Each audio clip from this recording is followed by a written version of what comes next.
상상해 보십시오.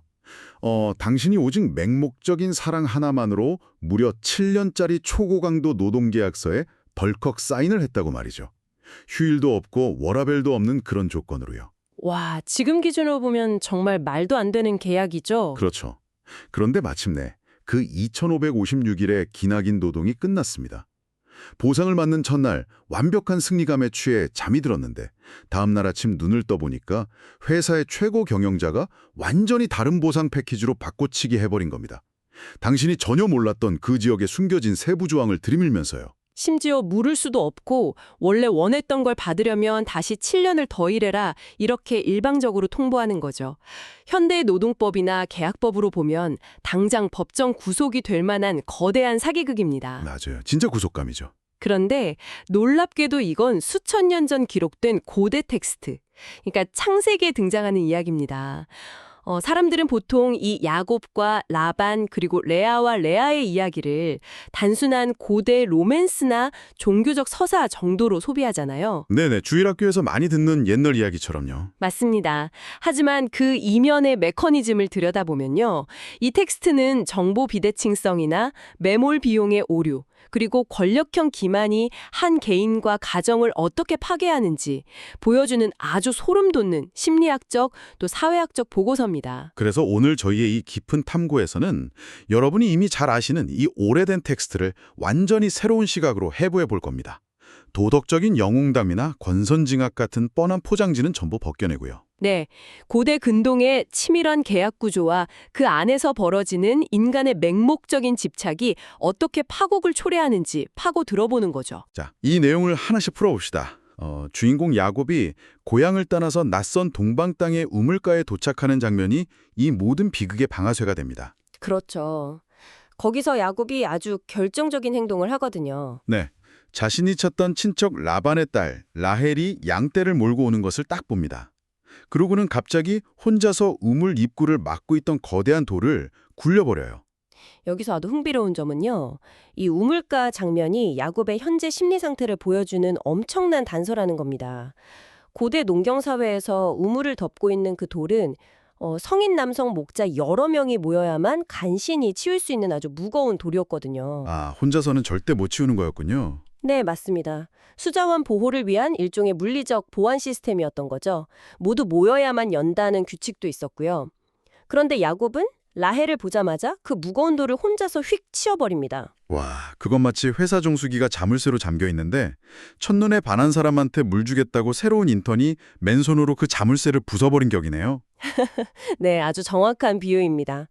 이게 단순한 영웅적인 힘의 과시가 아니거든요.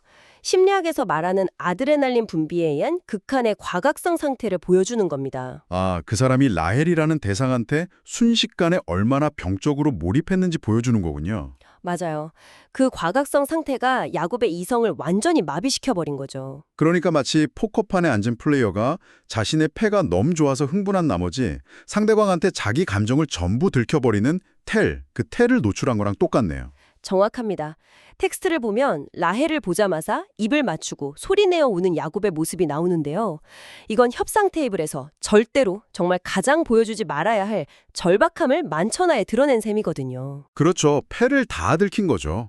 그리고 그 절박함을 단번에 간파한 인물이 바로 라헬의 아버지이자 야곱의 외삼촌인 라반이고요. 네, 라반은 야곱을 환대하면서 집으로 들이지만 딱 한 달 뒤에 아주 교묘하게 협상 테이블을 엽니다.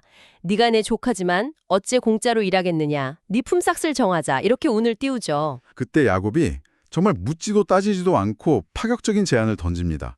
둘째 딸 라헬을 아내로 맞으려고 무려 7년을 일하겠다고요? 여기서 대단히 흥미로운 점이 하나 있는데요. 바로 당시 고대 근동의 혼인 지참금, 이른바 모하르의 경제적 가치입니다. 그게 정확히 어느 정도 금액이었길래요. 사실 야곱 입장에서는 도망자 신분이라 돈이 없었으니까 노동으로 노동으로 때우겠다는 게 꽤 합리적인 선택 아니었나요? 당시 일반적인 모하르의 시세다 대략 은 30에서 40세켈 정도였습니다. 그리고 평범한 목자의 1년치 연동이 은 10세켈 안팎이었고요. 잠깐만요. 그럼 계산해보면 한 3년에서 4년 정도만 일해도 충분히 최고 수준의 지참금을 지불할 수 있었단 얘기네요. 바로 그겁니다. 그런데 야곱은 시장 가격의 거의 2배에 달하는 7년을 심지어 자기가 먼저 부른 거예요. 자본이 없었다는 점을 감안하더라도 이건 협상의 기본을 완전히 무시한 초과 지불이었던 거죠. 와, 텍스트에는 야곱이 라헬을 너무 사랑해서 7년을 며칠같이 여겼다고 로맨틱하게 기록되어 있잖아요. 네, 보통 그렇게들 많이 알고 계시죠. 그런데 그 로맨틱한 표현 뒤에 아주 끔찍한 터널 시야 현상이 숨어 있었던 거군요.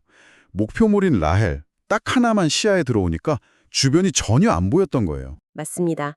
자신이 지금 시장 가격의 2배를 지불하는 호구 계약을 맺고 있다는 사실을 전혀 인지하지 못한 겁니다. 게다가 맞은편에 앉은 라반은 그 초과 이익을 속으로 굴려보면서 조용히 미소 짓고 있었을 텐데 말이죠. 야곱은 진짜 그 지역의 계약 세부 조항이나 관습에 대해서 실사를 단 한 번도 안 한 거네요. 네, 오로지 7년이라는 노동의 매몰 비용만 끝없이 쌓아간 겁니다. 반면에 라반은 이 7년이라는 시간을 철저하게 이용하지요. 야곱이 노동에 집착하면 할수록 계약의 주도권은 라반한테 완벽하게 넘어가 버렸겠네요. 그렇죠. 그리고 여기서부터 정말 흥미로워집니다. 마침내 7년의 계약 기간이 끝났어요. 야곱은 당당하게 아내를 요구했고 라반은 동네 사람들을 다 모아서 성대한 결혼잔치를 엽니다. 그런데 그날 밤에 엄청난 반전이 일어나죠. 라반이 라헬 대신에 시력이 약하다고 묘사되는 첫째 딸 레아를 야곱의 어두운 침소로 밀어 넣었습니다. 네, 여종 실바까지 딸려서 같이 보내버리죠. 청취자 여러분도 여기서 제일 의문이 드실 텐데요.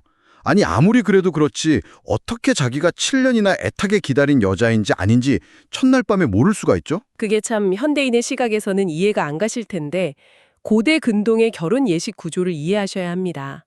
신부는 얼굴과 몸을 아주 두꺼운 베일로 철저하게 가린 채로 신방에 들어가거든요. 아, 베일로 칭칭 감고 들어가는 거군요. 게다가 잔치니까 술도 엄청 마셨겠네요. 맞습니다. 결혼잔치가 무려 7일 동안 이어졌고 엄청난 양의 포도주가 소비되었습니다.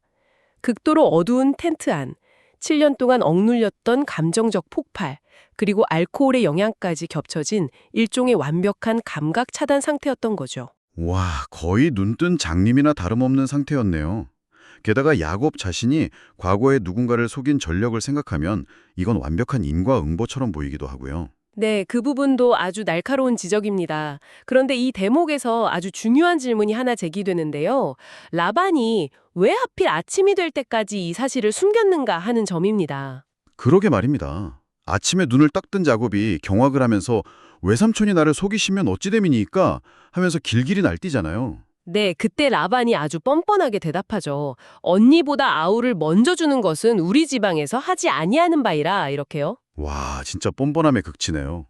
저는 이 장면이 마치 7년 동안 최고급 스포츠카 할부금을 꼬박꼬박 냈는데 인도받은 다음날 아침에 차고를 열어보니까 딜러의 숨겨진 지역 규정 때문에 평범한 미니밴이 서 있는 거랑 똑같다고 봅니다. 아주 적절한 비유네요. 기업 업무적 관점에서 봐도 똑같습니다. 라반이 사용한 핵심 기술은 바로 정보 비대칭성의 무기화입니다. 정보 비대칭성을 무교화했다. 좀 더 자세히 설명해 주시죠. 라반이 이 지역의 장자 우선 관습을 7년 전 계약 당시에 몰랐을 리가 없잖아요. 철저하게 의도적으로 숨긴 겁니다.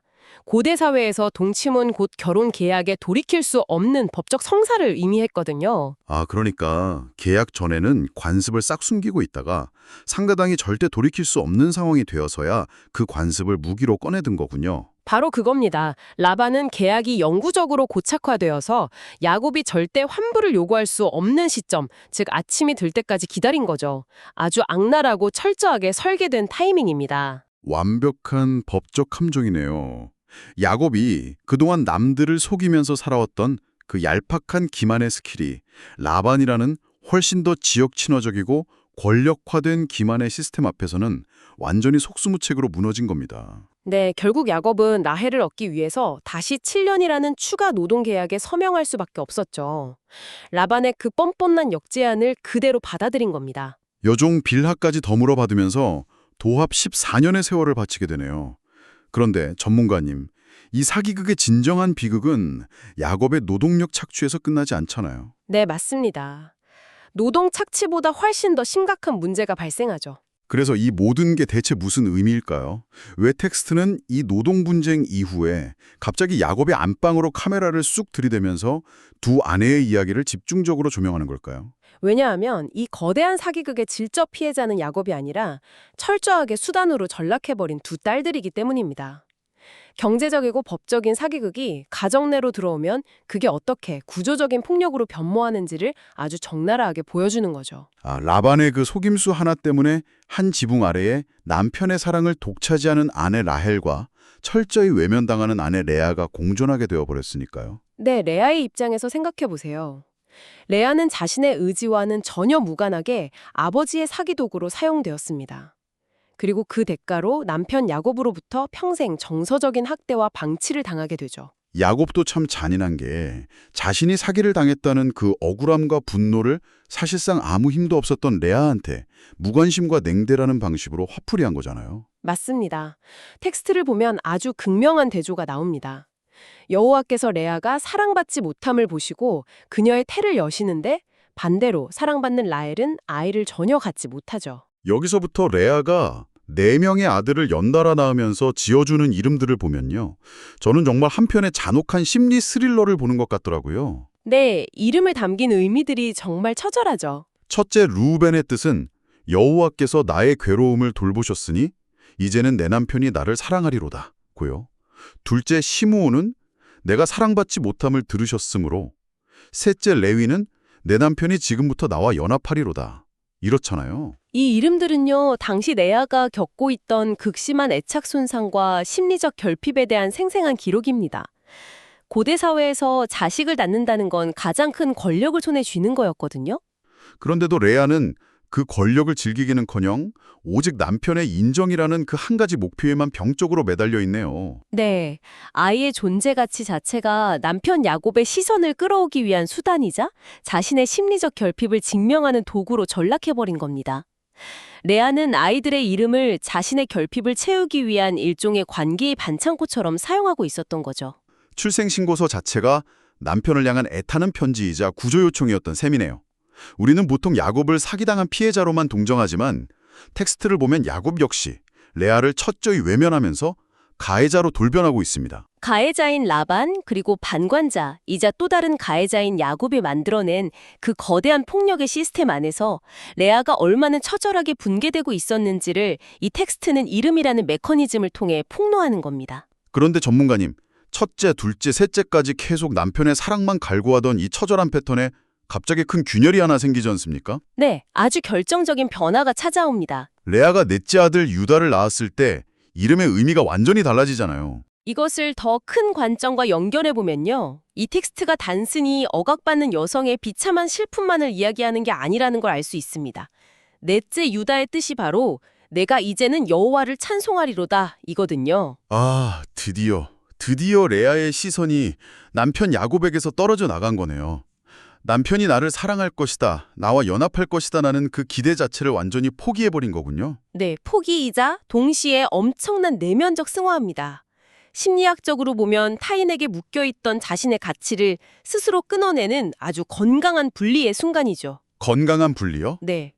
라반의 사기극으로 시작된 이 비정상적인 삼각관계 안에서 레아는 자신이 아무리 아이를 많이 낳아도 야곱의 그 맹목적인 라헬 사랑을 이길 수 없다는 뼈아픈 현실을 드디어 직시한 겁니다. 더 이상 가해자들의 인정에 매달리지 않게 된 거군요. 맞습니다. 자신의 존재 가치를 남편의 인정에서 찾지 않고 초월적인 존재와의 관계로 끌어올린 거죠. 텍스트는 유다를 낳은 직후에 그의 출산이 멈추었더라 하고 덧붙이는데요. 생물학적으로 출산이 멈췄다는 뜻 아닌가요? 물론 그런 뜻도 있지만 문학적 장치로 보면 남편의 애정을 갈구하던 그녀의 그 고통스러운 강박이 마침내 멈추고 온전한 평안을 찾았음을 보여주는 대목이기도 합니다. 와, 정말 압도적인 서사네요.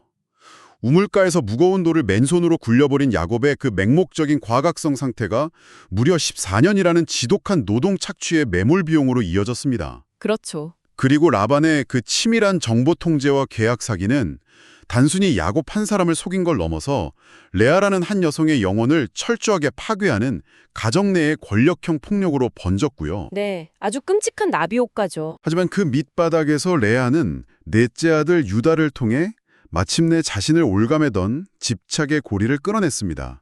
이 오래된 고대 텍스트가 보여주는 심리적, 사회적 메커니즘은 지금 현대를 살아가는 우리의 현실에도 아주 정확하게 작동합니다. 어떤 면에서 그럴까요? 우리 역시 인생에서 무언가에 맹목적으로 꽂혔을 때 상대방이 숨겨놓은 계약서의 독소 조항을 보지 못하는 터널시아에 빠지기 쉽잖아요. 또한 누군가의 이기적인 행동이나 통제된 정보가 다른 사람의 삶에 레아와 같은 영구적인 트라우마를 남길 수 있다는 사실도 뼈저리게 경고하고 있죠. 그렇군요. 오늘 이 탐구를 마무리하면서 청취자 여러분이 일상으로 돌아가 혼자서 조용히 곱씹어 볼 만한 아주 도발적인 화두를 하나 던져드리고 싶습니다. 네, 어떤 화두인가요? 이 모든 끔찍한 비극의 원흉은 라반의 앙갈한 사기극이었습니다. 그런데 만약에 라반이 아주 정직한 사람이어서 야곱과 맺은 첫 번째 계약대로 라헬만을 딱 아내로 주었다면 과연 어떤 일이 벌어졌을까요? 역사가 완전히 달라졌겠네요. 야곱은 당연히 자기가 사랑하는 라헬과 아주 행복한 가정을 꾸렸겠죠. 하지만 시력이 약하고 매력이 없던 레아는 영영 야곱의 아내가 되지 못했을 겁니다. 그렇다면 레아의 넷째 아들, 마침내 집착을 끊어내고 신을 찬양했던 그 유다 역시 이 세상에 태어나지 않았겠죠.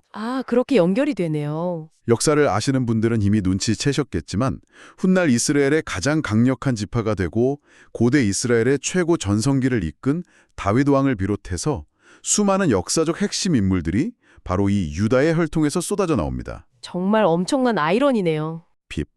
그 모든 우물 같은 기만의 웅덩이 속에서 역사의 가장 거대한 수레바퀴를 굴리는 유다라는 결과물이 탄생했다는 사실이 참 기가 막히지 않습니까? 네, 때로는 가장 끔찍한 사기극과 속임수가 우리가 아는 역사의 가장 중요한 뼈대를 만들어낸다는 사실이 참 놀랍습니다. 맞습니다.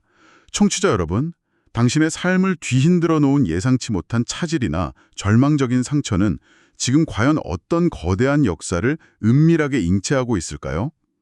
오늘 저희가 준비한 깊은 탐구는 여기까지입니다. 함께해 주셔서 감사합니다.